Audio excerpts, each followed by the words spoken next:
ছাত্র জনতার গণ অভ্যুত্থানের পর পালিয়ে ভারতে আশ্রয় নেওয়ার প্রায় 4 মাস পর এই প্রথম জনসমক্ষণে বক্তব্য দিয়েছেন বাংলাদেশের সাবেক প্রধানমন্ত্রী শেখ হাসিনা। গত সপ্তাহে তিনি যুক্তরাষ্ট্রে নিউ ইয়র্কে আওয়ামী লীগ আয়োজিত একটি অনুষ্ঠানে ভার্চুয়ালি যোগ দিয়েছেন এবং আগামী 8ই ডিসেম্বর তিনি নিউ ইয়র্কের আরও একটি অনুষ্ঠানে অংশগ্রহণ করবেন। বিবিসি বাংলাকে এটি নিশ্চিত করেছেন আওয়ামী লীগের সাংগঠনিক সম্পাদক খালিদ মাহমুদ চৌধুরী। এমন সংবাদ প্রকাশ করেন দেশীয় গণমাধ্যম। এসব বক্তব্য দেওয়ার মাধ্যমে শেখ হাসিনা রাজনীতিতে টিকে থাকার চেষ্টা করছেন বলে মনে করেছে বিএনপি। মূলত 5 আগস্ট ক্ষমতার পট পরিবর্তনের পর বিভিন্ন সময়ে আওয়ামী লীগ সভাপতি শেখ হাসিনা কিছু গোনালাপ সামাজিক যোগাযোগ মাধ্যমে ছড়িয়ে পড়ছিল। যদিও সেগুলো সত্যি তার কথোপকথন কিনা তা স্বাধীনভাবে যাচাই করা সম্ভব হয়নি।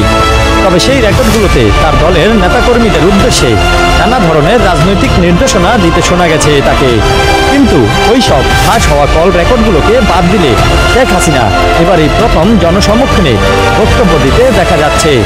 আর এই বক্তব্যের অর্থ কি এমন যে শেখ হাসিনা আবার রাজনীতিতে সক্রিয় হচ্ছেন?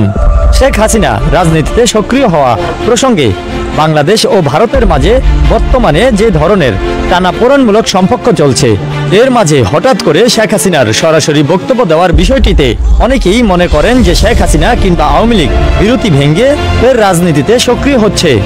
যদিও আওয়ামী লীগের সাংগঠনিক সম্পাদক খালিদ মাহমুদ চৌধুরী বলেছেন, আওয়ামী লীগ বরাবরই রাজনীতিতে আছে, তার নতুন করে ফিরে আসার কিছুই নেই।